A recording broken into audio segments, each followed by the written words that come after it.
All right, it's been a busy day here at Tom's, working on Pierre. Got our fan shroud all in. The lower hose is done. I do have coolant halfway in, because I do need to go get a pipe plug for back here where that aftermarket sending unit was. So that's got to get done. As you can see, we have our air cleaner mocked up. I do have to bring the right wing nut.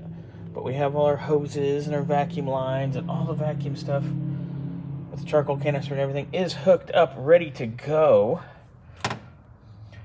Got the fuel pump off. I have trouble getting our power steering hoses off, so I ended up having to cut them, which is fine. We have new ones coming. So we'll be putting that together. So I got our pump and our alternator down and off. So we have our wheels on. I just finished putting gear oil in the rear end. So before I leave, this car is going to go on the ground. We have a Pierre on the ground.